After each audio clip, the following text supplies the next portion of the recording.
চট করে দীক্ষা দেই না। হ্যাঁ, দীক্ষা আমি দেব, আমার পরীক্ষা চলবে, সেই পরীক্ষায় পাশ করতে হবে, তবে আমি তাকে দীক্ষা দেব। এটা যখনই বললেন তখন ছোট্ট ছেলেটা হাত জোড় করে বলছেন, বাবা ঠাকুর, তার মানে আপনার কাছে যে দীক্ষা দেয়, যে পরীক্ষা দেয়, পাশ করে, সে দীক্ষা পায়? বলে হ্যাঁ হ্যাঁ ঠিক তাই, পরীক্ষা দিলে পাশ করলে তবে সে দীক্ষা পাবে। তাহলে বাবা ঠাকুর আপনি বলুন না, আমাকে কি পরীক্ষা দিতে হবে? আপনি বলুন, আমি প্রস্তুত, আপনি যেটা বলবেন আমি সেটা করতে প্রস্তুত, আপনি বলুন কি পরীক্ষা দিতে হবে। তখন গুরুদেব বলছেন, তুই পরীক্ষা দিবি?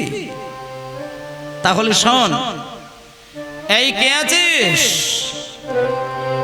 আমার মন্দিরের পিছনে দেখবি একটা বাগান বাড়ি রয়েছে, সেই বাগান বাড়িতে দেখবি বেশ কয়েকটা মাটির কলসি যত্ন করে রাখা রয়েছে, আর ওইখান থেকে বড় মাটির কলসিটা তুলে নিয়ে এসে আমাকে দে তো, ওই কলসিটা দিয়ে পরীক্ষা করে নেব ছেলেটার মধ্যে কি আছে। এখানে যারা যারা দীক্ষা নিয়েছেন তারা একটু ভালো করে এই একটা জায়গায় গুরুত্ব দেবেন। দীক্ষা মানুষ কেন নেয়, দীক্ষার মহিমাটা কি, এটা আমি আপনাদেরকে একটু পরেই বোঝাবো, একটু মন দিয়ে শুনবেন। যখনই বলেছে পরীক্ষা দিতে হবে, পাশ করতে হবে, তবে দীক্ষা পাবে, দুঃখী তাতে কোনো দ্বিধা বোধ করলে না, বললো আমি পরীক্ষা দেব, আপনি বলুন। তখন গুরুদেব একটা বড় মাটির কলসি তুলে নিয়ে দুঃখীর হাতে দিয়েছে, হাতে দিয়ে বলছে, এই দুঃখী, মাটির কলসিটা তুমি সবসময় কাছে রাখবে, আর তোমার কাজ হলো অন্য কিছু নয়, তুমি প্রত্যেক দিন ভোরের বেলা উঠবে, আর সকাল থেকে দুপুর পর্যন্ত এই কলসি ভর্তি করে জল নিয়ে মাথার উপরে চাপিয়ে এই নবদ্বীপের যত যত ফুলের গাছ, তুলসী গাছ, সমস্ত জায়গায় গোড়ায় গোড়ায় যত্ন করে, হ্যাঁ তবে একটা কথা বলি, কাজের মধ্যে যদি কোনো আমি ত্রুটি করেছ আমি শুনতে পাই, আমি তোমাকে দীক্ষা দেব না, চলে যাও, যদি পারো বেরিয়ে যাও। এই বলে মায়েরা 5 বছরের ছেলেকে যদি মাটির কলসি দিয়ে দেয়, সে যদি এত বড় কলসিতে করে মাথায় করে জল ঢালে, বলুন তার দৃশ্যটা কি হতে পারে? মানে 5 বছরের ছেলের ক্ষমতা কতটা রয়েছে, একটা মাটির কলসি করে জল ঢালতে, মাথার উপরে জলের কলসি চাপিয়ে 1 দিন 2 দিন 1 মাস 2 মাস 6 মাস যখন কেটে গেল, জল ঢালতে ঢালতে ঢালতে ঢালতে একদিন দুঃখী পরিষ্কার দেখতে পেল, ওই দুঃখীর মাথার মাঝখানটাতে বেশ কিছুটা জায়গা জুড়ে ওই মাটির কলসির ঘষা লেগে লেগে, আর সেইখানে জল পড়তে পড়তে মাথার মাঝখানটা হয়ে গেল একটা দগদগে ঘা। শুধু তাই নয়, ওই ঘায়ের উপরে নিত্যদিন ঘষা লেগে লেগে একদিন দুঃখী দেখলো ওই ঘা থেকে ছোট্ট ছোট্ট পোকা কিলবিল করে কপাল গড়িয়ে গড়িয়ে নেমে আসছে। যখনই দেখলো মাথা থেকে পোকা নামছে, দুঃখী দেখলো না, মাথার এই পোকাটা গুরুদেবকে দেখানো যাবে না। মাথার যদি পোকা গুরুদেব দেখতে পায় তাহলে বলবে আমার দীক্ষা নেওয়ার ক্ষমতা নেই, পোকা দেখানো যাবে না। এই বলে করেছে কি, দুঃখী ওই যাতে করে ঘাটা গুরুদেব দেখতে না পায় একটা সুন্দর করে পাগড়ি বেঁধে নিয়েছেন, যাতে পোকা পুঁজ রক্ত এগুলো গড়িয়ে গড়িয়ে ওই পাগড়ির মধ্যে জমে যায়, বাইরে থেকে যেন না দেখা যায়। যেই সুন্দর করে পাগড়ি বাঁধলো, ওই যে একটা মায়েরা কথা আছে না, যেখানে বাঘের ভয় ঠিক সেইখানে সন্ধে হয়। এতদিন দুঃখী জল ঢালছে, গুরুদেবের কোনো মনেই হয় না যে একবার দেখে আসি ছেলেটা কি করছে। কিন্তু আজকে যখন দুঃখী পাগড়ি বাঁধতে গেল, হঠাৎ গুরুদেবের মনে হলো দেখি তো দুঃখী কি করে। এইবার সকাল বেলায় যখন গুরুদেব দুঃখীর কাছে এসে, দুঃখী, এই দুঃখী, তুই মাথার উপরে কি বেঁধেছিস? তখন দুঃখী বলছেন, গুরুদেব আমি আসলে ওই আসলে আমি মাথার উপর একটা ছোট্ট দেখে পাগড়ি বেঁধে নিয়েছে গুরুদেব, ওই পাগড়ি খোল না। আপনি আমাকে আজকে এই পাগড়ি খুলতে, তবে রে পাগড়ি খুলতে বলবেন। আমি কৃষ্ণ সেবার জন্য জল ঢালতে বললাম, আর তুমি মাথার উপর একটা নরম গদি তৈরি করেছো। শোনো শোনো শোনো শোনো, এটা রূপ সনাতনের ধর্ম। এখানে আরাম দেখিয়ে, মজা করে, সুখ ভোগ করে, বাবুগিরি দেখিয়ে কৃষ্ণ ভজন চলে না। খোল ওই পাগড়ি, খোল পাগড়ি খোল। দুঃখী হাত জোড় করে বললেন, গুরুদেব আজকে আমাকে এই পাগড়িটা খুলতে বলবেন না গুরুদেব, তবে রে আমি ওই পাগড়ি খুলে দেব, ওই পাগড়ি আমি খুলে দেব। এই বলে হৃদয় চৈতন্য ঠাকুর যেই না ছুটে গিয়ে জোর করে পাগড়িটা খুলতে গিয়েছে, দেখতে পেল পৌঁজ রক্ত গলে গলে পোকা পড়ছে। ওরে দুঃখী, ওরে দুঃখী দুঃখী রে,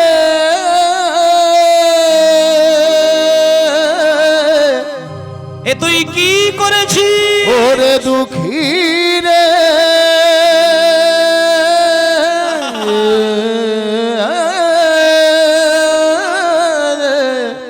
দুঃখী রে। দেখুন মায়েরা, খেয়াল করুন,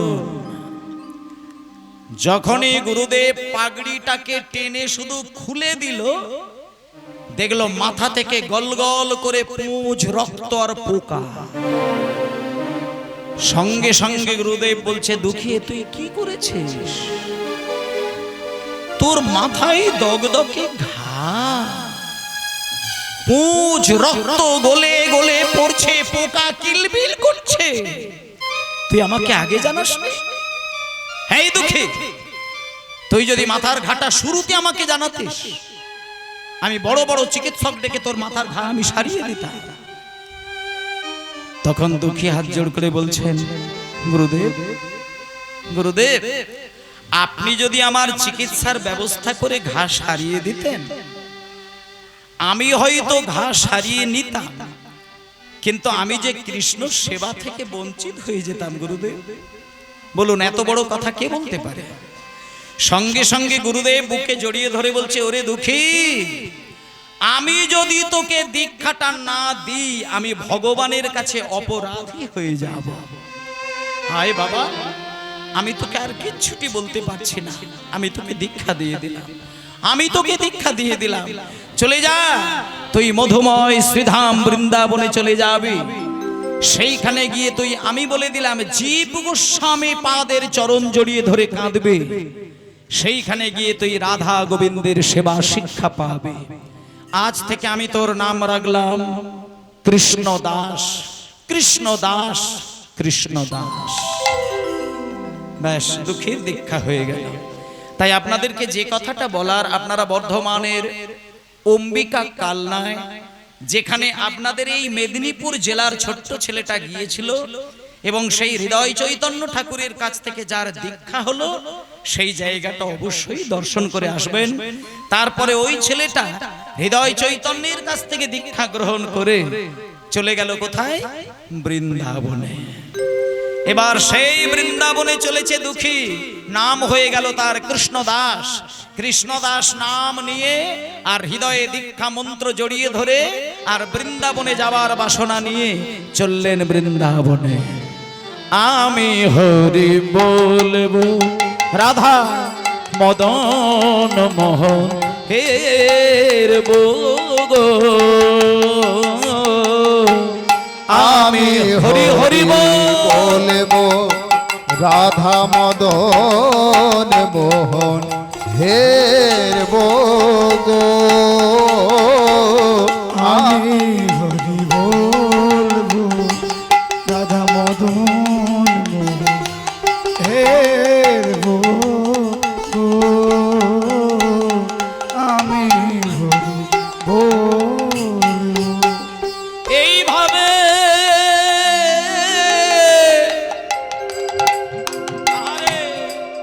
আমি ব্রজের পথে চলবো, আমি এইভাবে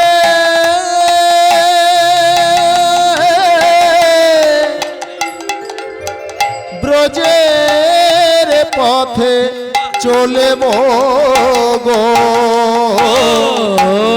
আমি হরি বলবো রাধা মদন মোহন হের গো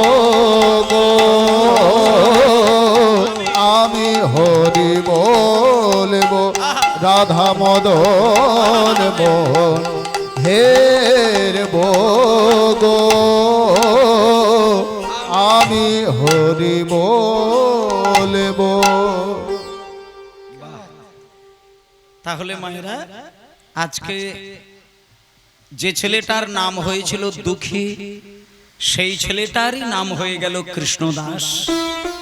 এবং কৃষ্ণদাস নাম নিয়ে চলল বৃন্দাবনে, এবং বৃন্দাবনে গিয়ে যে গোস্বামী পাদের চরণে আছাড় খেল, সেই গোস্বামী পাদের নাম হলো জীব গোস্বামী পাদ। তাই জন্য সবাই মিলে একবার বলুন, মধুময় শ্রীধাম বৃন্দাবন ধাম কি জয় জীব গোস্বামী পাদ কি জয় জীব গোস্বামী পাদ কি জয় জীব গোস্বামী পাদ কি। জয়। এবার জীব গোস্বামী পাদ তো অবাক হয়ে গেলে, আরে একটা বাচ্চা ছেলের মিষ্টি কণ্ঠ কে রে? পিছন দিকে তাকিয়ে দেখে বাবা বাবা বাবা বাবা একটা ছোট্ট ছেলে। এই খোকা সামনে আয়, সামনে আয়, সামনে আয়। কি নাম তোর? আমার নাম?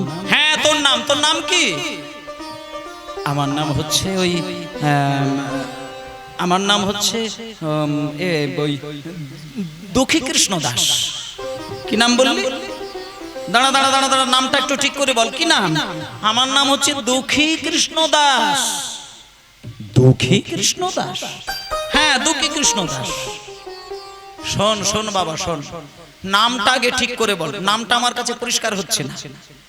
দুঃখী কৃষ্ণ দাস বলে তো কারো নাম হতে পারে না। যে কৃষ্ণের দাস হয় সে আবার দুঃখী হবে, এটা হতে পারে কি? জীব নিত্য কৃষ্ণ দাস ইহা ভুলি গেলা, তে কারণে মায়া পিশাচি গলাই বাঁধিলা। যারা কৃষ্ণের দাসত্ব হয়েছে তারা কোনোদিন জীবনে দুঃখ পায় না। যারা মায়ার দাসত্ব করে তারা দুঃখ পায়। তাহলে তুমি তো মায়ার দাসত্ব করছো না, তুমি বলছো কৃষ্ণ দাস, আবার নামের আগে বলছো দুঃখী। তাহলে দুঃখী কৃষ্ণ দাস নাম তো কারোর হতে পারে না। তখন বাচ্চা ছেলেটা হাত জোড় করে বলছে, বাবা ঠাকুর আপনি আসলে একটু ওই মানে বিষয়টা একটু বুঝুন। আসলে আমার নাম দুঃখী কৃষ্ণ দাস বলতে গেলে আমার মা বাবা একটা নাম দিয়েছিল, সেটা হলো দুঃখী।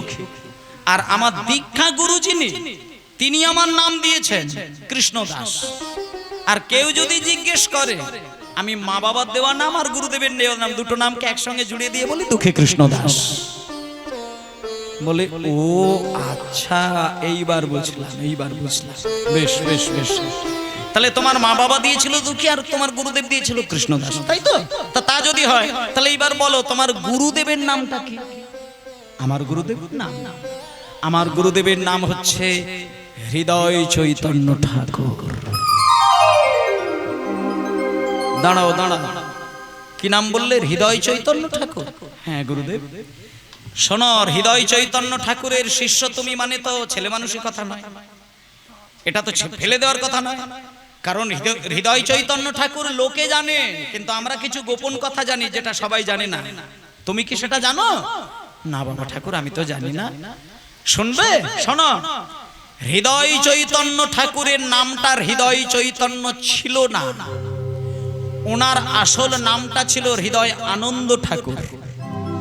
কিন্তু হৃদয় আনন্দ ঠাকুর থেকে হৃদয় চৈতন্য ঠাকুর কেমন করে পরিবর্তন হয়ে গেল এটা একটু মন দিয়ে শুনে না।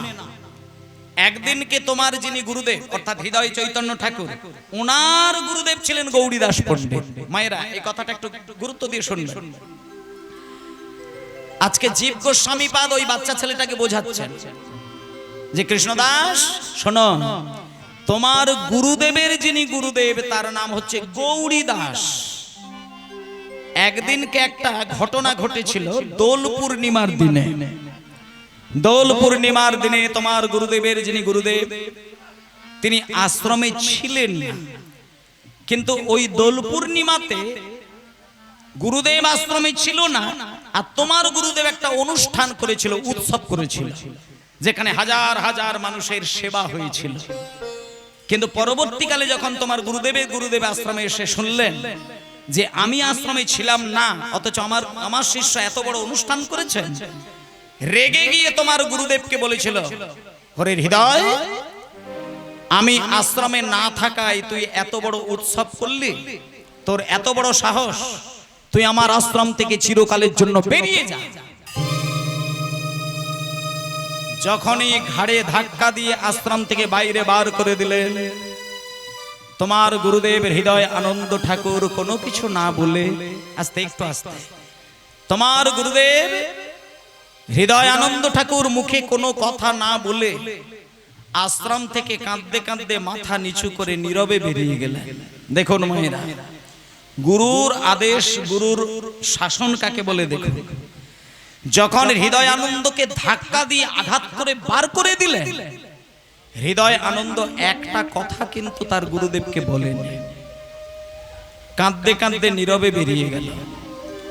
গঙ্গার ধারে গিয়ে মাথা নত করে ছচ্ছর করে চোখের জলে ভাসছে, আর শুধু একটাই কথা বলছেন, জয় গুরুদেব, জয় গুরুদেব, জয় গুরুদেব। এমন সময় গৌরীদাস পণ্ডিত আশ্রমে গিয়ে দেখলেন, আশ্রমে যেখানে নিতাই গৌর থাকে, নিতাই গৌর উধাও হয়ে গেছে। দরজা খুলে দেখলেন মন্দিরের ভেতরে নিতাই গৌর উধাও। মনে মনে চিন্তা করলেন, এটাও বুঝি হৃদয়ের কাজ।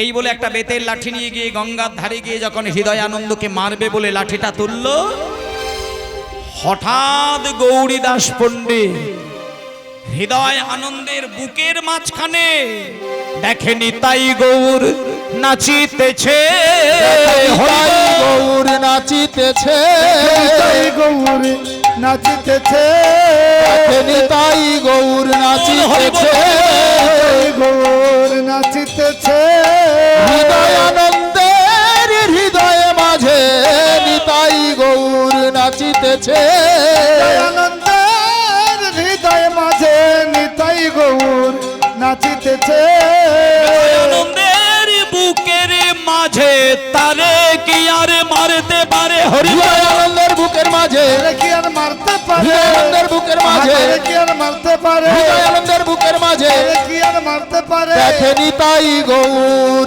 নাচিতেছে। মায়েরা,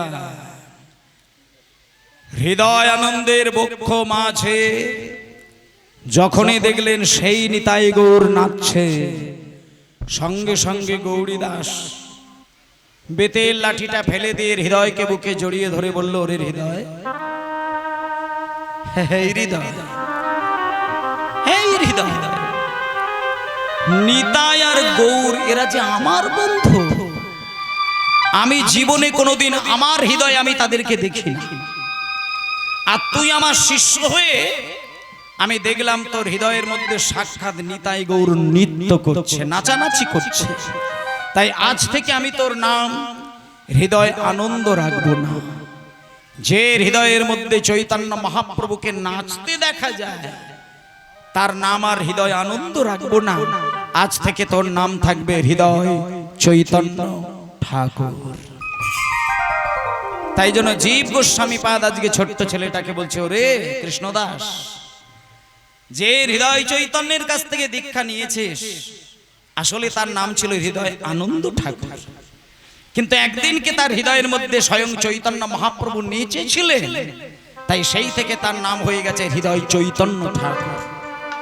আর সেই হৃদয় চৈতন্য তোকে দীক্ষা দিয়েছে, এটা তো কম কথা নয় বাবা। বল বল, তুই আমার থেকে কি চাস বল, আমি তোকে সেটাই দিয়ে দেবো। তখন বাচ্চা ছেলে হাত জোর করে বলছেন, হ্যাঁ গোস্বামী পাদ, আপনার কাছে আমার গুরুদেব পাঠিয়েছেন, আপনি আমাকে রাধা গোবিন্দের সেবাটা শিখিয়ে দেবেন। রাধা গোবিন্দের সেবা, বাহ, শোন শোন শোন, রাধা গোবিন্দের সেবা করাটা বলতে যত সহজ, করাটা তো ততটা সহজ নয়। তবে ঠিক আছে, আমি তোমাকে একটা কথা বলি, রাধা মাধবের সেবা যদি তোমাকে করতেই হয়, তাহলে তুমি নিজেকে পুরুষ বলে মনে করবে না, তুমি নিজেকে নারী কল্পনা করে অষ্ট সখীর আনুগত্যে যদি তুমি পারো তবে যাও রাধা গোবিন্দ সেবা করো।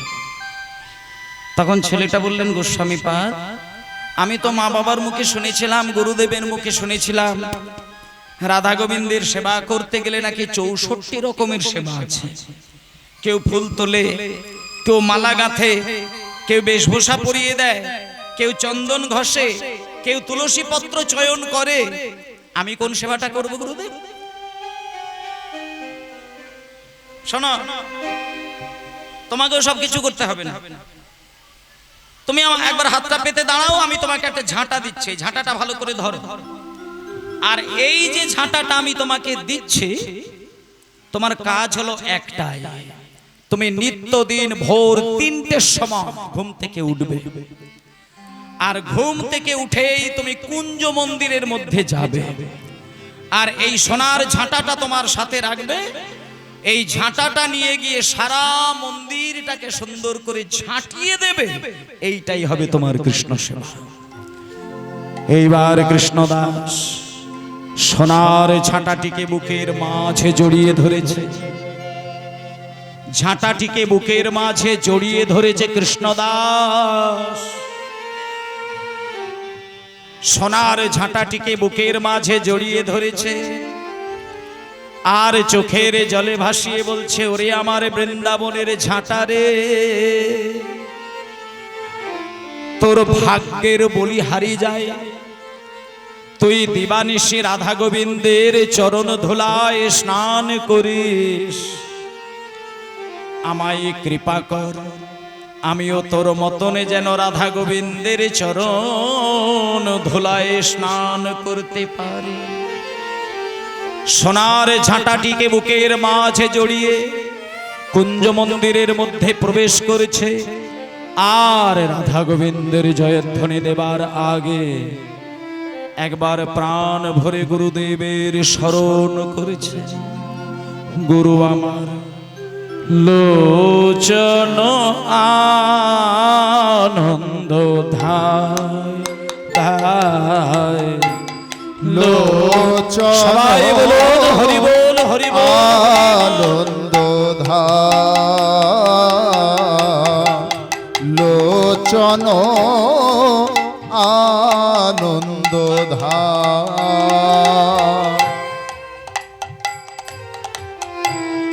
গুরু আমার লোচন আনন্দ লোচন আনন্দ আর লোচন আনন্দ ধাম গুরু আমার লোচন আনন্দ গুরু আমার অযাচিত মোহেন পতি দেহেরি জপ অযাচিত মোহেন পতিত হেরি